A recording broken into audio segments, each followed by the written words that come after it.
Bonjour, ici Vincent chez Pêche Expert et aujourd'hui je vais vous parler d'une de mes techniques d'eau froide préférées, le Alabama Rig. Donc depuis le début des vidéos de la transition automnale, on vous parle vraiment de comment les achigans vont vouloir commencer à se concentrer à manger des poissons à pas. Il n'y a pas grand chose de meilleur pour imiter un banc de poissons à pas que 5 swim bait, c'est un gros parapluie en métal avec des lames. C'est vraiment un leurre qui a tous les éléments pour imiter un banc de poissons à pas et inciter les achigans à se nourrir. Une autre particularité du Alabama Rig, c'est que vu que c'est une grosse présentation avec des lames et des swim baits, même si c'est un leurre qui est quand même lourd à lancer, vous pouvez le ramener très tranquillement dans la colonne d'eau sans qu'il descende au fond. Donc ça fait une grosse présentation qui bouge tranquillement, vraiment un repas facile pour les achigans qui cherchent juste à se gaver. Avant de penser à pêcher au Alabama Rig, il faut être sûr qu'on respecte les régulations en place. Au Québec, on a le droit à 3 hameçons sur un leurre. Donc vous voyez, il y a 5 tiges sur les Alabama Rig. Les tiges du haut, on va venir mettre un spring avec un appelant. Dans le fond, vraiment juste un swim bait sans hameçon, que même si les poissons tapent dedans, ils ne pourront pas s'accrocher. Lorsque vous allez récupérer votre Alabama Rig, les têtes plombées vont toujours être vers le bas. Et la plupart du temps, les poissons vont arriver par en arrière, prendre les leurres les plus bas, les plus faciles à attraper. Donc, en mettant vos 3 têtes plombées sur la tige au centre et les 2 du bas de votre Alabama Rig, et en mettant 2 appelants en haut, vous avez vraiment un bon taux de succès.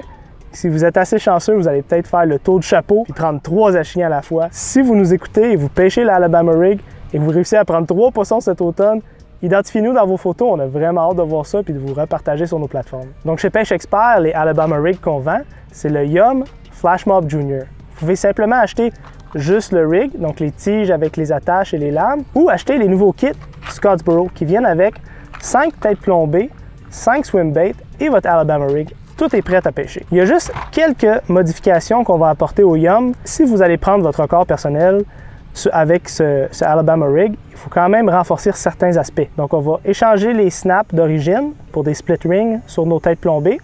Puis pour installer nos appelants en haut, on va enlever le roulement.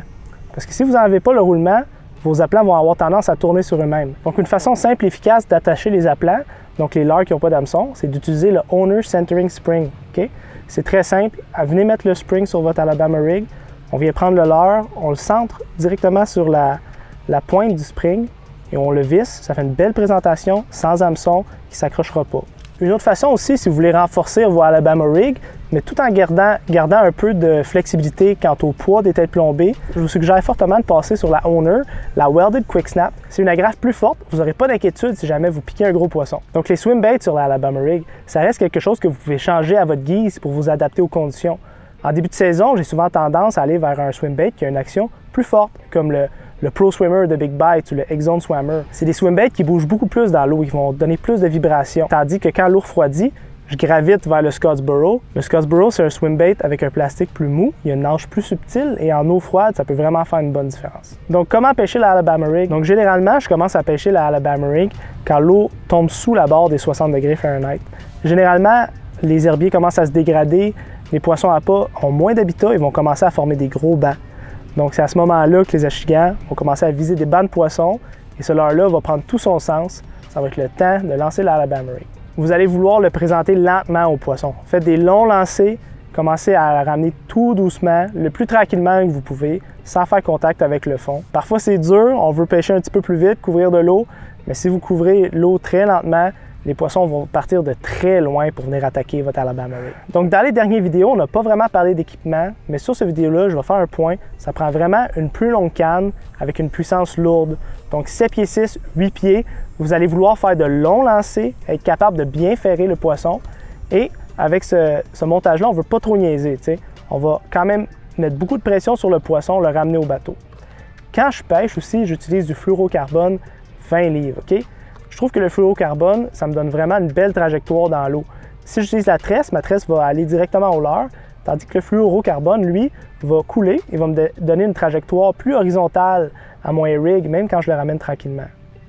Cette élasticité-là va aussi me donner beaucoup de jeu proche du bateau quand le poisson donne des coups de tête. Sur de l'équipement lourd, avoir un petit peu d'élasticité dans le fil, ça vous permet de garder les poissons bien accrochés jusqu'au filet. En parlant de gros poissons, si vous voulez vraiment une tête de swim bait avec un gros hameçon très puissant qui va être capable d'accommoder des swim baits de 3 à 4 pouces, je vous suggère vraiment le Owner Inshore Slam. On a des poids de 1,16 à 3,8. On a commandé ces têtes-là spécifiquement pour mettre sur des Alabama rigs parce que des têtes en 1.16 avec un bon hameçon, souvent, c'est dur à trouver. C'est un bon upgrade, puis ces hameçons-là n'ouvriront pas. Donc le Alabama rig, c'est un de mes leurres préférés à lancer l'automne. J'ai mes 2 records personnels qui ont été pris sur ce leurre-là. On a déjà hâte de voir des photos de nos clients avec leurs records personnels qu'ils vont avoir pris sur ce gros parapluie de swim bait-là. Donc soyez pas intimidés, ayez le bon équipement et allez l'essayer sur vos plans d'eau. Je suis sûr que vous allez avoir des belles surprises. Toutes les composantes dont lesquelles on a parlé dans la vidéo aujourd'hui se retrouvent sur notre site pêchexpert.ca. On va vous souhaiter une bonne pêche.